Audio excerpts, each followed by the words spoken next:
kadrun, saya kadrun terbesar di Indonesia. Ya, orang tua saya berjasa memberikan gedung proklamasi 56 untuk fakta proklamasi, bukan rampok. Jadi kita jangan mau terpengaruh. Kadrun tidak pernah merampok, kadrun tidak pernah merampok duit negara, tidak pernah korupsi, tidak pernah mengkhianat, tidak pernah menjual anak bangsa. Siapa yang menjual anak bangsa? Silahkan datang ke Gelodok, silahkan datang ke Mangga Besar, silahkan datang ke kota. Semua siapa yang dijadikan pelacur, siapa yang dijadikan tukang masak, siapa yang dijual, siapa semua, siapa yang menjual, clear semuanya. Kenapa kok sekarang harus ada di stigmatisasi oleh si buzzer-buzzer binatang bayaran-bayaran ini? Ini tidak boleh kita biarkan. Hanya 3-4 orang, tapi bisa mengacau memporak-porandakan negara. Ini sampah peradaban orang-orang ini.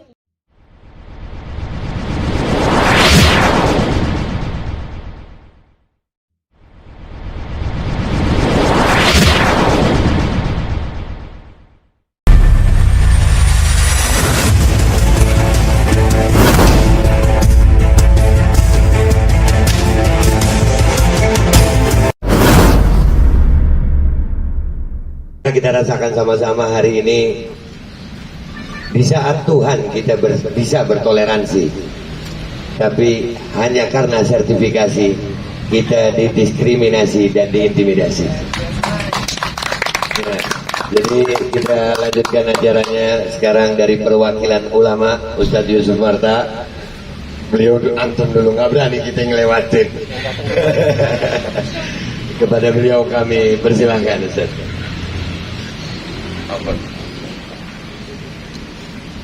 Bismillahirrahmanirrahim. Assalamualaikum warahmatullahi wabarakatuh. Waalaikumsalam. Alhamdulillah wassalatu wassalamu ala Rasulillah wa ala alihi wa sahbihi wa mawala.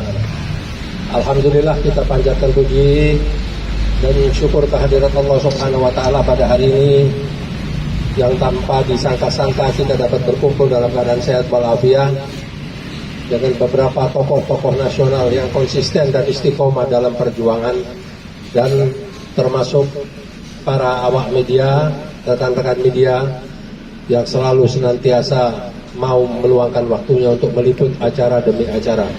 Dan insya Allah dalam liputan yang nanti mengemas benar-benar, bukan hanya karena ini acaranya Babe Aldo atau di tempatnya Babe Haikal, atau ada karena adanya Ustadz Ihsanuddin Nursi, atau adanya saya, atau adanya Bapak pendeta kita, bukan.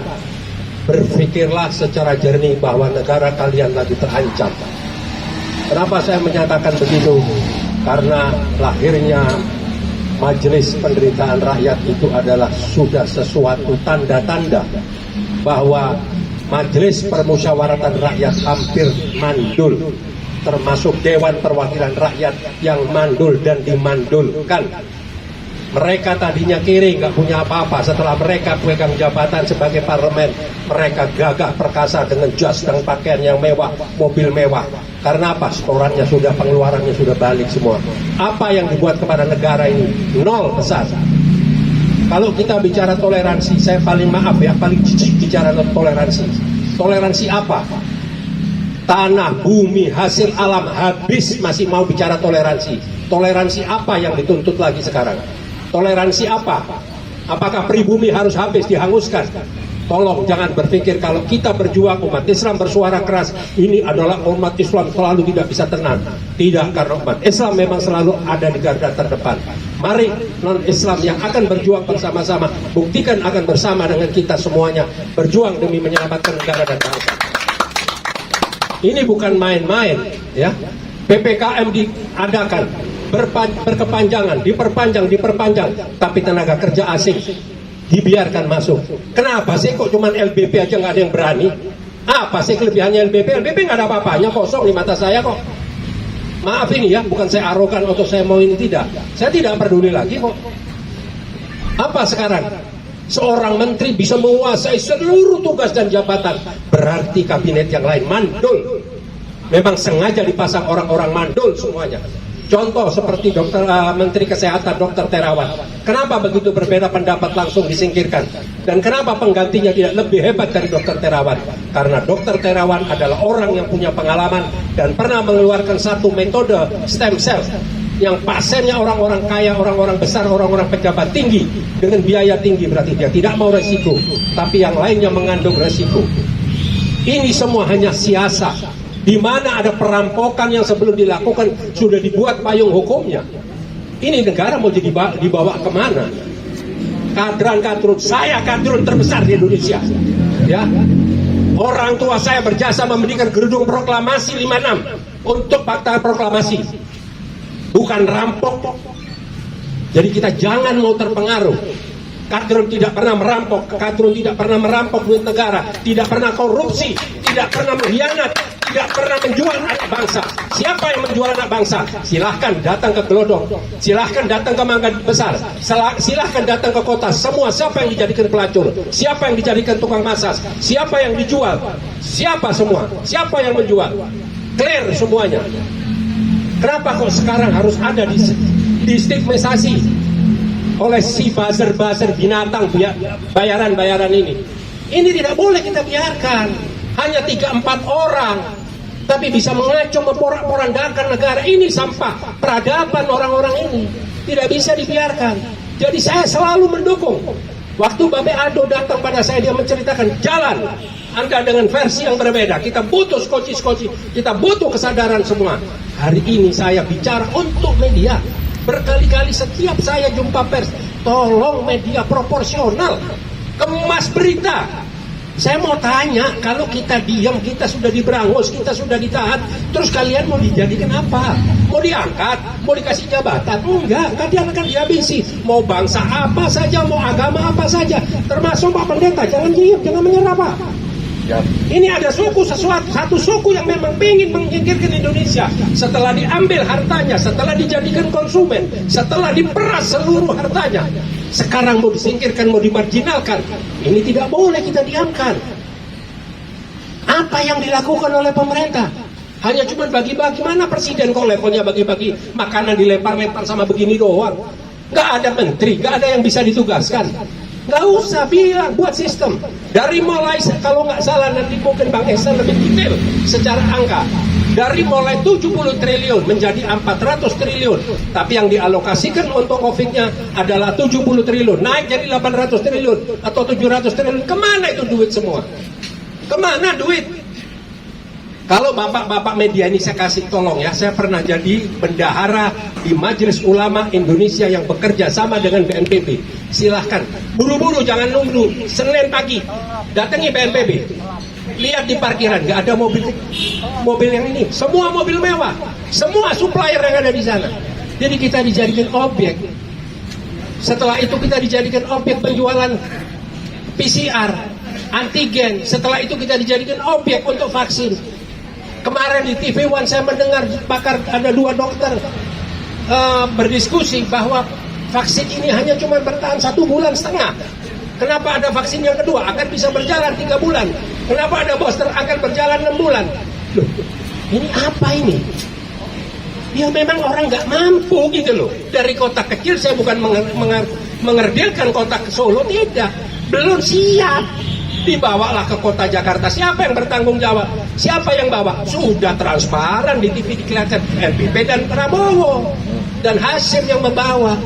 Dibawalah ke sini, dipaksakan, dijedel-jedelin jadi gubernur, dipaksakan lagi jadi RI 1, didukung lagi dengan segala kecurangannya maju ke periode kedua. Sekarang mau diperpanjang karena kontraknya, dealnya belum selesai sama China komunis. Jadi mau diselesaikan sampai tuntas, diserahkan terimanya. Ngurusin vaksin nggak becus, ngurusin ekonomi nggak becus, infrastruktur berantakan, mau mindahin ibu kota. Kenapa nggak mindahin negara aja sekalian? Duit dari mana? Ilmu dari mana? Anggaran dari mana? Apa kepentingannya? Apa keperluannya? Apakah sudah membuat studi? Apakah sudah dinyatakan bahwa ibu kota tidak layak? Apakah tidak ada tiang-tiang penyangga yang bisa dipergunakan? Ini mau kemana ini negara ini, mau dibawa kemana? Kenapa harus semua diam? Kenapa harus semua takut? Takut kalau yang ditangkap 4-5 seperti Babe Hakal bilang tadi. Ya kan 4 tahun. Coba yang turun semua. Jangan nunggu dari HPI, jangan nunggu dari GNPF, jangan nunggu dari PA 212. Semua turun. Suarakan kepada negara. Secara konstitusional, jaga protokol kesehatan. Supaya jelas mau dibawa kemana ini semua. Belum lagi sekarang sudah mulai terjadi kolaborasi mau memperpanjang jabatan. Tamat kita, habis. Ini yang menjadi satu perhatian. Tolong Babe Aldo suarakan nanti melalui majelis penderitaan rakyat di atas majelis pemusyawaratan rakyat karya Anda. Kita akan dukung. Tidak usah pakai takut. Mereka tidak ada manfaatnya semua. Berapa kali saya berkunjung ke DPR? 1 masalah HIP, 2 masalah Omnibus Law. Tidak sekalipun pimpinan DPR mau menemui kita. Kenapa tidak mau menemui kita? Karena kelompok Habib Rizik? Tidak. Saya yang kedua dan yang ketiga bersama Majelis Ulama Indonesia dengan beberapa ulama, dengan tokoh-tokoh, tidak juga ditemui wakil. Apa? Kenapa alasannya? Tidak mau atau nggak mampu? Memang nggak mampu. Nah kalau nggak mampu kenapa dijadikan ketua? Ini bukan bagi-bagi jatah. Ini bukan punya Bung Karno negara ini. Negara ini bukan punya PDI. Gitu loh. Negara ini punya rakyat semua, PDI ada di dalamnya. Bung Karno sebagai founding father kita. Apa sekarang? Lahirnya Pancasila saja sudah mau dimanipulasi. Sudah jelas ada visi dan misi di organisasi partainya. Nanti sedikit-sedikit disalahkan, sedikit-sedikit di stigma jelek. Gubernur dihabisin. Pokok tidak boleh dari selain mereka tidak boleh hidup. Ingat, bukan karena Anies. Besok Nurul Ihsanuddin Nursi pun mau diangkat, dihabisin. Karena apa? Harus mereka. Karena mereka punya agenda besar. Formula One diributin, tapi yang namanya korupsi bansos yang langsung dengan hajat rakyat dikorupsi. Apa sampai sekarang? Bagaimana Harun Masihu? Bagaimana yang kaitannya sama Hasto? Nggak ada yang berkelanjutan. Nah, jadi itulah ya, mungkin saya terlalu berapi-api, karena kalau saya nanti tidak berapi-api, saya pasti ditegur nanti sama teman-teman saya yang samping kanan kiri. Karena sebentar lagi pasti tonasinya lebih tinggi. Bang Ihsan ini pasti lebih tinggi. Karena apa? Bukan dia hanya vokal, dia sudah tidak tahan lagi. Mereka tahu data, jadi jangan dianggap rakyat ini, mereka tokoh-tokoh ini nggak ngerti. Mereka punya data.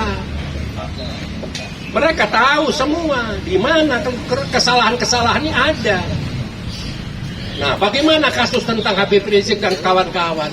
Masa cuman karena salah persepsi menyatakan ini sehat terus ditahan sampai 4 tahun? Di mana naluri aparat hukum? Kenapa Joko Chandra dari 10 tahun di-drop dari 4 tahun? Kenapa Pinangki juga demikian? Itu ya sama. Bagaimana dengan yang namanya Haji Munarman? Salah apa Haji Munarman? Haji Munarman itu adalah tim suksesnya Prabowo. Berarti Prabowo teroris dong berketemu dengan Munarman. Kenapa Prabowo bisa masuk kabinet sekarang? Kalau dibilang kita ini ada perbedaan begini, enggak.